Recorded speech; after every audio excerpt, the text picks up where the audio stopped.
बिस्मिल्लाहिर्रहमानिर्रहीम। हज़रत ज़ीबकार, अक्सर मैं ये गुजारिश करता हूँ, हमारे दोस्त जानते भी हैं, आस्ताना लिया बोकन शरीफ कुछ भी नहीं है। आस्ताना सिर्फ़ इमाम हुसैन का है, वो ज़िंदा है तो हम ज़िंदा हैं। तो इसलिए आप तमाम से गुजारिश है कि ऐसे नारों से इज्तनाब किया करें। उनके सदक़े रब ने हमें इज़्ज़त दी है और इंशाअल्लाह क़यामत तक मिलती रहेगी। मैं अपने अक्सर दोस्तों को ये बात कहता हूँ कि जब मुझे कोई दावत दे बुलाए तो मैं उन्हें कहता हूँ कोई बड़ा अलकाब ना बोला करे, ना हम उस काबिल हैं, लेकिन एक बात ज़रूर कहा करें हमें बुलाते हुए, आले नबी औलादे अली। ये टाइटल, ये एजाज़ किसी के कहने से नहीं मिलता, बल्कि ये मेरा रब मेरे मुस्तफ़ा के नलैन के सदक़े अता फरमाता है। तो इसलिए मेरे अज़ीज़ दोस्तों, दुआ का वक्त भी करीब है, कोई लंबी चौड़ी बात करना मकसूद भी नहीं। इतनी देर से आप बैठे हुए हैं, मैंने अपने भाई से गुजारिश भी की, लेकिन वो कहते नहीं 3-4 मिनट आप एक दो जुमला कर दें। मैं इमाम अली पाक की बारगाह में एक दो जुमला करने की सादत हासिल करूँगा। हज़रत ज़ीबकार, ये घराना तो वो घराना है जहाँ एक जुमला भी कबूल हो जाए तो ज़िंदगी समझ जाया करती है। अब थोड़ी सी आप तवज्जो मेरी तरफ रखें। मेरे अजीज़ दोस्तों, भाइयों बुजुर्गों, मेरे और आपके आक़ा दो जहान सल्लल्लाहु अलैहि वसल्लम को अल्लाह रब्बुल इज़्ज़त ने औलाद दी, दे के वापस ले ली। फिर हम कायनात में शजरा मुस्तफ़ा देखना चाहें कि वो शजरा कौन सा है कि जिसको हम सादत वाला, इज़्ज़त वाला हजूर की निस्बत की वजह से समझ सकते हैं, तो वो दो किरणें, दो ही नूर मिलेंगे। एक नूर को इमाम हसन कहा जाता है, दूसरे को इमाम हुसैन इब्ने अली कहा जाता है। यहाँ एक चीज़ और समझने वाली बात यह है, बाज़ लोग ये समझते हैं कि सदाते कराम को इज़्ज़त मेरे रब ने हज़रत अली की वजह से दी है। ये बात ठीक नहीं। सदाते कराम को मेरे रब ने इज़्ज़त सैयदा फ़ातिमा तो ज़हरा की वजह से अता फरमाई है।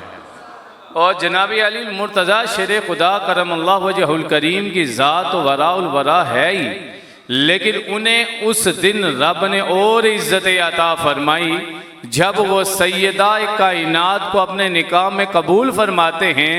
और यकीनन ये कायनात का वो वाहिद निकाह है जो ज़मीन पे भी हुआ है, रब ने आसमां पे भी उसका चर्चा फरमाया है।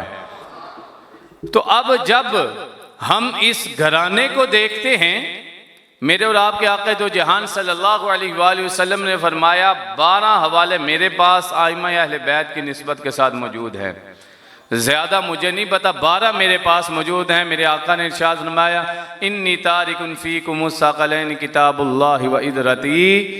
फरमाए, झंडे वाली में बैठने वालों, दो चीज़ें याद रखना, आपके नबी जाते हुए तुझे दो चीज़ों का तोहफ़ा दे के जा रहे हैं। एक रब की लारैब किताब दे के जा रहे हैं, दूसरी सैयदा ज़हरा की लारैब औलाद अता फरमा के जा रहे हैं। ये फिर वक़्त गुज़रता गया, हालात बदलते गए, मामलात बाहर ऊपर नीचे से चलते रहे, लोगों के जज्बात बदलते रहे, लेकिन कुरान भी आज भी वही दर्स दे रहा है, हर अहदीस भी आज भी वही दर्स दे रही हैं। मेरे मुस्तफ़ा के कल्ब को ठंडा करना है तो तुम्हें किसी और दरबार में जाने की ज़रूरत नहीं। या तो तुझे अपनी जबीं और अपने होंठों को इमाम हसन के कदमों में झुकाना पड़ेगा या इमाम हुसैन इब्ने अली के कदमों में आना पड़ेगा। क्योंकि ये वो मेरे सामने मेरी नस्ल का नाम लिया जाए, आपके सामने आपकी नस्ल का नाम लिया जाए, यकीनन आप खुश होंगे। इसमें कोई भी ऐसी बात नहीं, आपके नहीं ऐसे हो नहीं सकता। गुज्जर बरादरी के सामने उनके बड़ों का नाम लिया जाए, सदात के सामने, फलां के सामने, सारे अपने एक मिजाज के मुताबिक, ये फितरत है, खुश होना भी चाहिए। तो फिर ज़रा सोच के बताए तो सही, जब आज नामा इमाल मेरे आका की बारगाह में जाएगा तो ग़ुलामों के नामा इमाल में ये कहीं इमाम हसन का नाम बोलने का लिखा होगा, कहीं इमाम हुसैन का नाम लिखा होगा। फिर मेरे आका कितना मुस्कुराएंगे, फिर मेरे आका सिर्फ इतना सा ही मुस्कुरा के इरशाद फरमा दें तो मेरी और आपकी ज़िंदगी संवर जाएगी। फरमाया अल हसन वल हुसैन सैयदा शबाब अहलिल जन्ना, फरमाया जब जन्नत चाहिए हो तो किसी और के दरवाजे पे ना जाया करो, बल्कि जन्नत के सरदारों के कदमों में आना तेरा काम है। दुनिया और आखिरत की इज्जत अता फरमाना रब्बुल आलमीन का काम है। तो सदाते कराम की मजलिस में आने वालों, आज हमारे जिस सैयदजादे के ख़त्मे चेहले में हम बैठे हुए हैं उनका नाम है पीर सैयद खादिम हुसैन। ऐसे ही है, बोल रहे ना परेशान हो गए हो, वो गलत बोल रहे हैं, यही नाम है। क्या नाम है? तो वो हमें क्या बता के जा रहे हैं, वो कहते हैं बादशाही होती ही उसकी है जो हुसैन का खादिम बन जाया करता है। जो हुसैन का खादिम नहीं बना उसे लज्जत ही नहीं कभी आई, और हुसैन का खादिम जो बना है वो एक आखिरी जुमला कह के बात को खत्म करने लगा हूं, वो करबला की धरती में आने वाला हुर बिन तमीमी ही क्यों ना हो।